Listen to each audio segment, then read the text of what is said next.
Pemirsa, jika kita dikaruniai buah hati, maka prosesi mencukur rambut atau marhaba menjadi hal yang lazim dilakukan oleh umat muslim.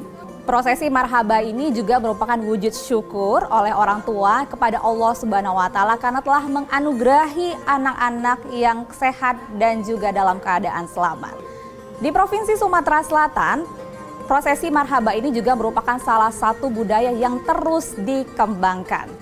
Biasanya marhaba ini diiringi dengan akikah atau memotong kambing. Namun di prosesi kali ini akikah sudah dilaksanakan. Bagaimana prosesi marhaba di Sumatera Selatan? Ikuti jawabannya dalam Beragam Palembang.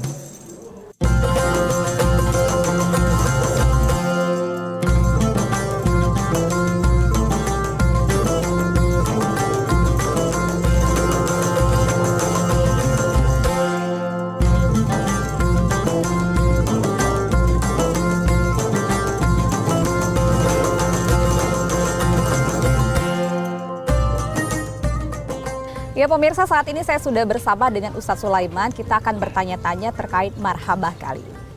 Assalamualaikum Ustadz, apa kabar, sehat Ustadz? Waalaikumsalam warahmatullahi wabarakatuh, alhamdulillah sehat. Oke, Ustadz, marhabah ini apakah memang menjadi sebuah kebudayaan bagi umat muslim atau memang sebuah kewajiban ketika sudah melahirkan anak ini Ustadz? Kalau bicara marhaban jelas identik dengan budaya. Makanya awal munculnya kitab Al-Barzanji sebenarnya sebuah kitab sastra yang isi puji-pujian Rasulullah, biografi Rasulullah dari awal lahir sampai dia meninggal. Ketika zaman dinasti Ayyubiyah, kemerosotan Islam ketika perang itu banyak sekali, banyak kalah dalam perang. Makanya Salahuddin Al-Ayyubi melakukan sayembara, membuat suatu syair untuk puji-pujian kepada Rasulullah. Maka muncullah pemenangnya adalah Syekh Ja'far bin Hasan Al-Barzanji. Jadi nama Al-Barzanji itu dikutip daripada pengarangnya. Syekh Ja'far ini orang tunanetra, jadi seorang tunanetra bisa mengarang buku sastra yang begitu luar biasa. Isinya puji-pujian Rasulullah, kemudian dari lahirnya Rasulullah sampai wafatnya Rasulullah. Makanya identik marhaban ini biasanya identik dengan kelahiran. Ya, jadi setiap ada kelahiran maka ada kata marhaban. Marhaban artinya datang, selamat datang. Oh, ungkapan rasa syukur biasanya tadi, seperti itu ya. Biasanya dalam prosesi marhabah ini apa saja yang dilakukan ini? Apa saja makna-maknanya ini Ustaz? Biasanya tradisi antar daerah beda-beda. Jadi mungkin di area Aceh sama Sumatera beda, Jawa juga beda. Makanya kalau di Jawa itu biasanya tradisi marhaban, biasanya ada istilah kita gula merah, gula aren. Tapi kalau orang Arab diganti gula aren dengan kurma. Nah, bedanya namanya tahnik gitu kan. Nah, jadi ada istilah tahnik, ada bendera. Semua orang marhaban pasti ada bendera. Karena mengapa? Merasa bahwa bayi itu sudah merdeka, keluar dari perut ibunya, kemudian dia mendapatkan tempat yang baru di dunia dan itu bagi dia adalah mereka buat dia kan. Ada minyak wangi, maknanya supaya nanti akhlaknya wangi seperti minyak wangi kan. Ada lagi nanti istilah kita dalam Palembang itu ada dogan, itu maknanya supaya dingin, sejuk hatinya kan. Makanya makna dogan itu air dogan, air kelapa itu identik dengan dingin kan, supaya hatinya sejuk, dingin dan sebagainya. Maknanya luar biasa.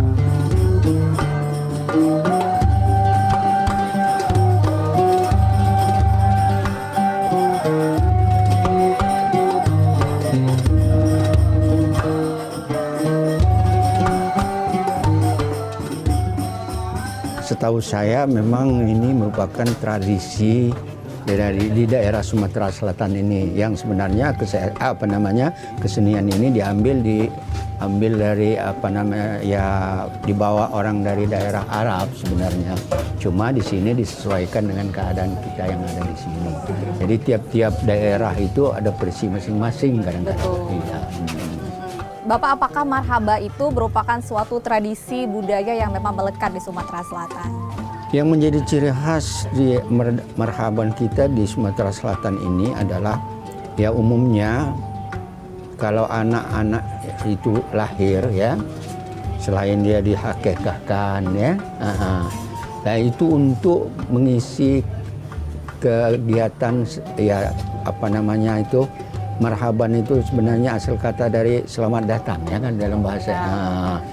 Jadi ini dikaitkan dengan kelahiran Nabi sebenarnya untuk mengetahui silsilah seseorang sebenarnya. Sebab di dalam berjanji itu disebutkan ya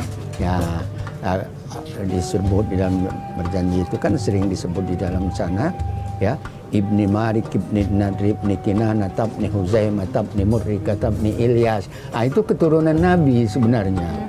Jadi orang yang lahir itu ya dia diidentikan bagaimana dengan kelahirannya Nabi besar Muhammad SAW. Kalau di Sumatera Selatan sendiri, umumnya masyarakat Sumatera Selatan ini Pak, apakah paham dengan adanya marhaba ini? Insya Allah paham. Rata-rata di Sumatera Selatan ini setahu saya itu paham, bahkan bukan hanya di daerah Sumatera Selatan. Kalau dulu Sumatera bagian selatan, ya termasuk Lampung, ya termasuk Bangka, Belitung juga, termasuk juga Bengkulu, ya itu jadi bukan hanya di Sumatera Selatan saja.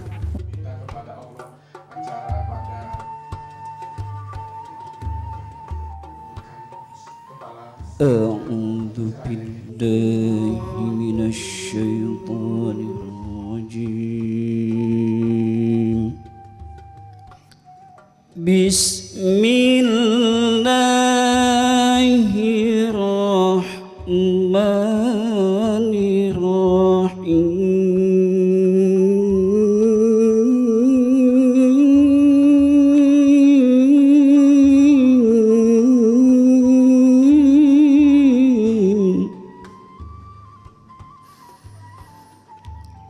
والتين والزيتون وطور سينين وهذا البلد الأمين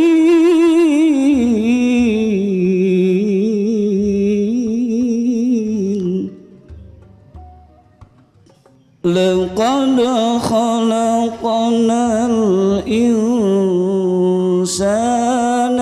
في أحسن تقويم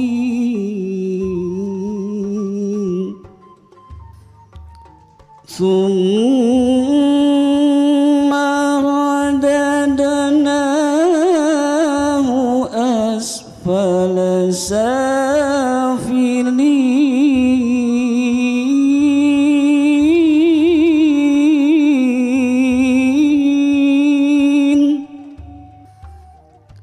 إلا الذين آمنوا وعملوا الصالحات فلهم أجر غير ممنون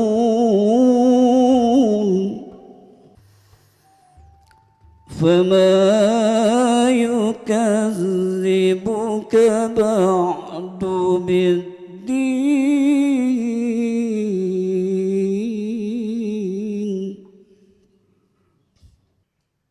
أليس الله بأحكم الحاكمين فما يكذبك بعد بالدين أليس الله بأحكم الحاكمين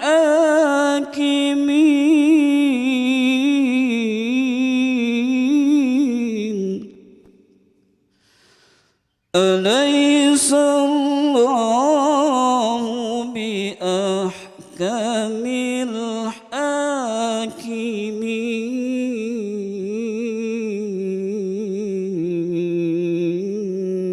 الحاكمين صدق الله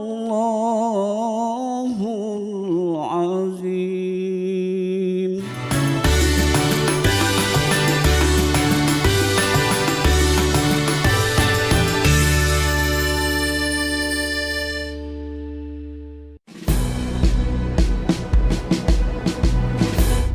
Jalani hari dengan 3 wajib, wajib iman, wajib aman, wajib imun. Berolahraga, riang gembira, mencegah kita jatuh sakit. Makanan bergizi tiap hari, tidur cukup itu pasti. Dan janganlah panik, berdoa tiada henti, wajib iman aman imun. Pakailah maskermu, jagalah jarakmu, cuci tanganmu selalu. Kita raih bahagia dengan iman aman imun, badan sehat bangsa kuat. Kita raih bahagia dengan iman aman imun, badan sehat bangsa kuat.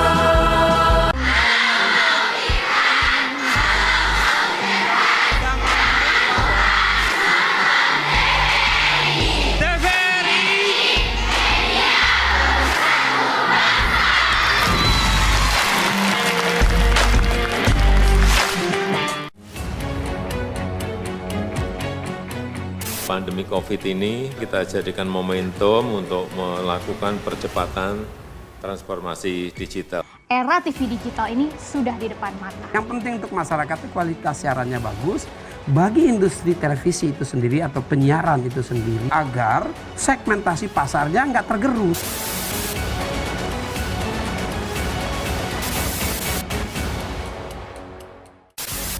Sejarah panjang dunia penyiaran diawali dengan hal yang sederhana, yaitu informasi. Semula informasi tersampaikan hanya didengar. Seiring waktu perkembangannya, informasi tidak hanya dapat didengar, melainkan dapat dilihat asal kejadian informasi itu melalui pesawat televisi.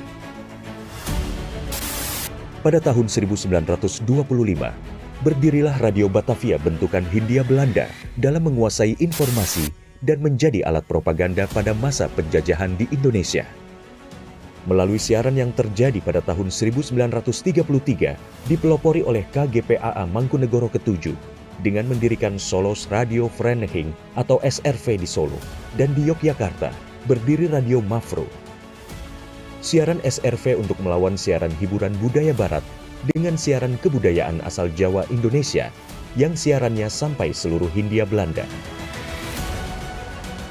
Dan sejak tahun itulah menjadi tonggak sejarah penetapan Hari Penyiaran Nasional. Pada tahun 1945, lahirlah Radio Republik Indonesia, dan di mana teks proklamasi tersiarkan ke pelosok negeri yang menyatakan Indonesia merdeka. Sejarah dari dunia televisi adalah pada tahun 1962, di mana TVRI sebagai televisi pertama Indonesia yang mengudara dan menyiarkan langsung pembukaan Asian Games keempat di Indonesia. Hingga saat ini, Hari Siaran Nasional telah menginjak masa 88 tahun sebagai saksi dunia penyiaran Indonesia.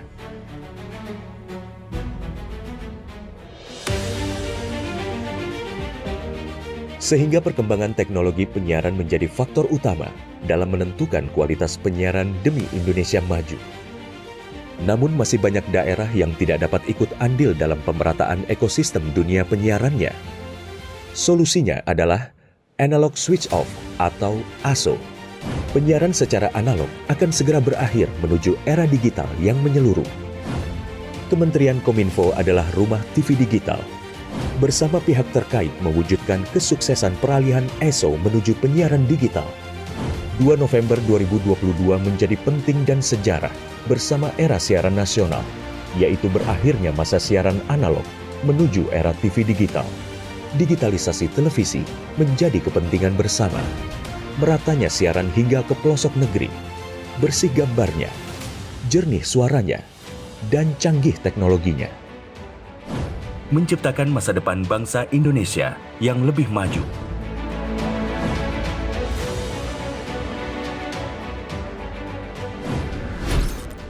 Halo semuanya, aku Modi, maskot TV Digital Indonesia. Aku akan membantu semua orang menuju migrasi TV digital. Di mana? Di siarandigital.id dan call center 159. Ayo semuanya, dukung migrasi TV digital. Bersih gambarnya, jernih suaranya, dan canggih teknologinya.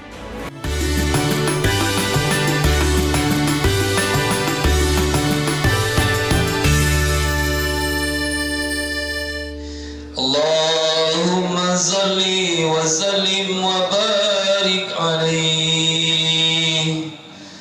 Laqad ja'akum rasulun min anfusikum azizun alaihi ma anittum harisun alaikum bil mu'minina raufur rahim. Bismillahirrahmanirrahim. Inna Allah wa malaikatahu yusalluna 'alan nabi ya ayyuhallazina amanu sallu 'alaihi wa sallimu taslima. Allahumma salli wa sallim wa barik 'alaihi.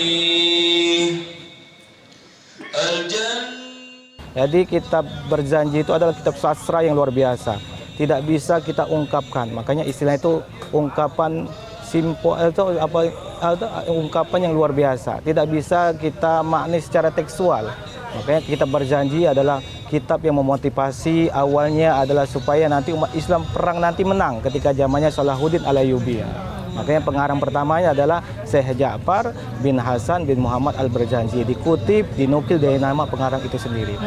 Itulah kenapa Barzanji ini selalu ada pada saat identik dengan marhaba gitu ya Ustaz ya. Jadi setiap anak kelahiran syukuran baca berjanji, kemudian mahalul qiyamnya adalah marhaba, rasa syukur. Oke, apakah ini juga marhaba ini juga sebagai wujud harapan-harapan dari orang tua, doa-doa baik untuk anak-anak ini juga, karena di situ ada puji-pujian, ada doa-doa, sholawat. Makanya di berjanji itu diawali dengan bahasa yang begitu bagus. Dengan bahasa inilah maka giroh semangatnya umat Islam ketika kekalahan dalam perang Ayyubiyah langsung naik. Al-jannatu wa na'imuha sa'dul liman yusolli wa yusallim wa yubarik alaihi. Surga beserta kenikmatannya akan kita peruntukkan, akan kita berikan kepada orang-orang selalu memuji dan selalu kepada Nabi Muhammad. Dengan kata itulah maka langsung naik.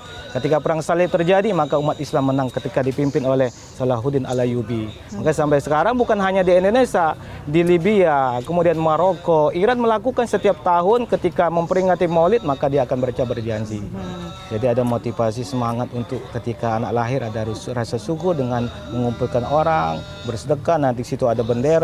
Kalau ada orang Palembang ada yang bunga apa tuh, yang daun apa yang di bulat-bulat, itu maknanya luar biasa. Supaya nanti anak itu nanti akhlaknya harum, wangi.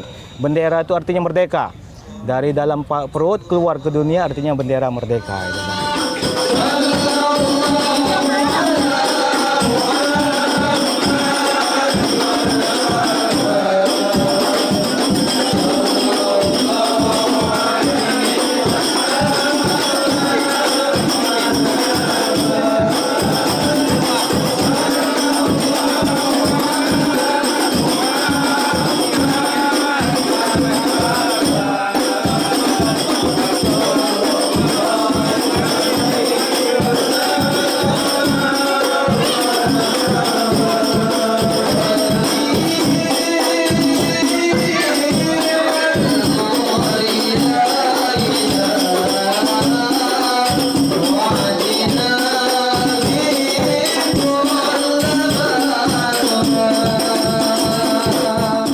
Ya khasnya itu begini, anak itu memang sudah dihiasi sedemikian rupa ya, anak itu dinaikkan di atas talam kan istilah kami ya, ada nampan yang itu dan digendong. Kalau dia tidak ada talam itu digendong oleh mamanya biasanya. Mamanya yang menggendong itu. Nanti diedarkan di semua peserta yang ada di situ. Jadi masing-masing, maaf istilahnya itu sudah di samping mengucapkan marhaba ya nuro aini, marhaba cahaya mata maksudnya kan. Jadi itu kepalanya di sini, ubun-ubunnya dipegang. Dan dibagikan nanti bendera-bendera. Bendera itu ya tidak tinggal bendera merah putihnya, tapi ada disertai bendera yang berisi uang. Oh, maknanya apa itu, Pak? Ini maknanya begini, bendera itu melambangkan ya artinya kebangsaan ya sebenarnya. Tapi kalau apa namanya uang itu sebenarnya melambangkan kesejahteraan.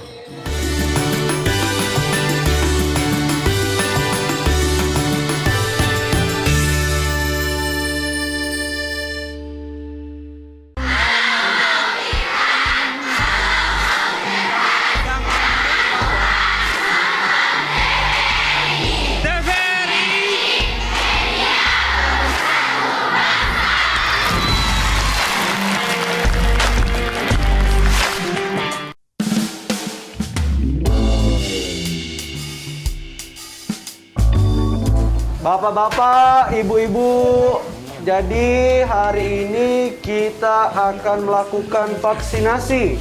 Bapak-bapak, ibu-ibu, jadi hari ini adalah hari yang penting dan bersejarah karena kita akan melakukan vaksinasi, di mana vaksinasi ini akan membentuk kekebalan massa, memutus mata rantai penyebaran dari COVID-19.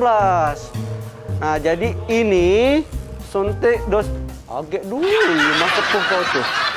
Ini hari ini dosis pertama. 28 hari lagi datang ke sini untuk suntik dosis kedua. Oh, 2 kali. Yo. Sepakat? Ya, sepakat. Oke ya. Oke, dipanggil. Merdeka. Kami dulu jadi nih ya. Cak mana jadi? Dipanggil ya. Oh iya. Raba. Maju. Kok dosnya nyenggol aku, kok nang aku begibah. Itu nih. Woi kawe, vaksin ini penting Black untuk kepentingan kita sama-sama. Jadi kalau kau divaksin kita terbebas dari virus corona. Benar. Nah, melindungi kau. Pengalaman Black. Dengar dulu. Melindungi kita galau-galau pokoknya Black. Sudahlah, tidak apa-apa. Apa dah apa? Kita udah benci kau nih. Oh berani apa, Pak? Berani lah, ini untuk kita, kesehatan kita divaksin nih. Iya. Sehat, Indonesia kuat. Pokoknya agak tidak sakit, cuma inilah jarum suntiknya. Nah,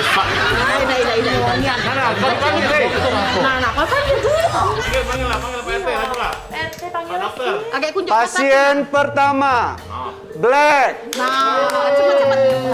Udah apa-apa, Black, udah apa-apa. Tidak apa-apa, cepet. Cepet, tidak apa-apa. Angkat ke bebang, angkat ke gendong. Dia Black. Nih, sebelas itu. Angkat ke bebang, angkat bebang. Angkat bebang paksa bebang. Kan, usah.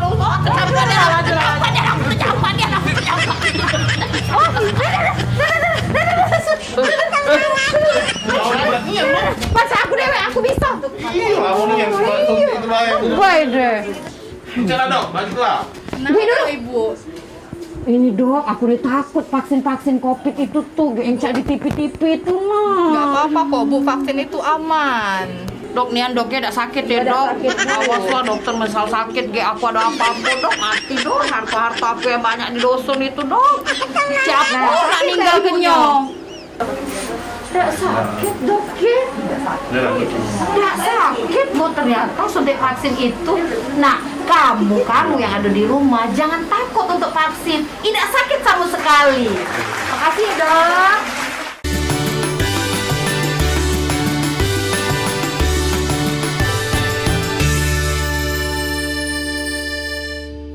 Bapak Haji Raden Bastari MA, kami persilakan untuk mendampingi untuk secara simbolis penguntingan rambut.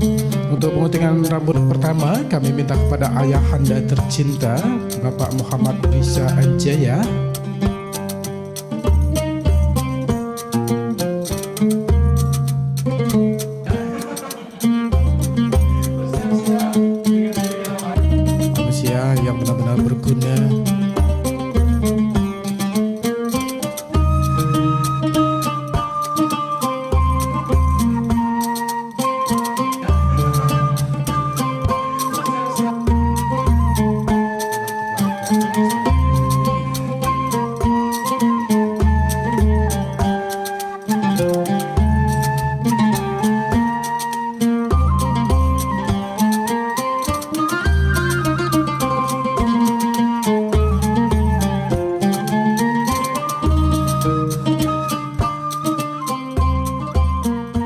untuk makna pengguntingan rambut untuk bayi ini, karena biasanya kan orang tua, kemudian kakek nenek jika masih ada, uwa-uwa juga, ini maknanya apa nih Ustaz? Sebenarnya kalau kita bicara gunting rambut itu maknanya adalah sunnah Rasul.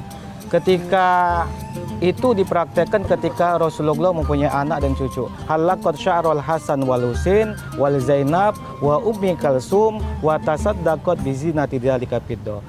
Rasulullah menggunting cucunya Hasan dan Husain, anaknya Zainab dan Ummi Kalsum, kemudian ditimbang timbangan perak, ditimbang seberat timbangan perak, bukan emas. Jadi tidak ada Islam emas.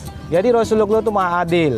Jadi maknanya supaya apa? Itu makna suku pertama adalah sunnah Rasul. Yang kedua maknanya ketika bayi yang baru lahir, di atas kepala ini banyak kotoran.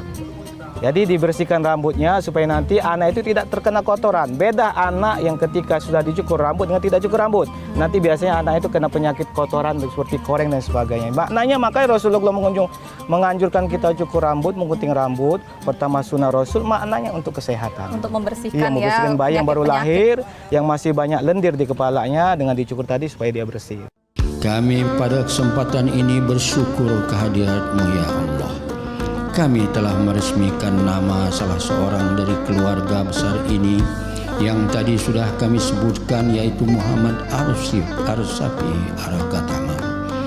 Kami mohon kehadirat-Mu ya Allah. Ya kalau sebaiknya ya dipertahankan, cuma ya dimodifikasi sesuai dengan keadaan lah. Sesuai dengan zaman. Ya sesuai dengan zaman. Kalau kita laksanakan seperti cara-cara yang dulu mungkin tidak sesuai lagi kan. Sebab anak itu diarah dari jauh kan, diiringi dengan terbangan segala macam, dan nanti sudah di dalam ruangan itu diadakan sejenis istilah kata orang di daerah Sumsel ini, pembacaan marhaban itu perjanjian berjanji. Ya, benar. Nah, berjanji itu karena nama yang mengarangnya itu adalah Al-Barzanji, Ja'far Al-Barzanji. Jadi orang tidak tahu bahwa itu apa kitab itu, namanya disebut saja Al-Barzanji. Yang pasti kita berharap ini terus dilestarikan ya Pak ya. Ya. Terus dikembangkan, disesuaikan dengan zamannya. Disesuaikan dengan zaman.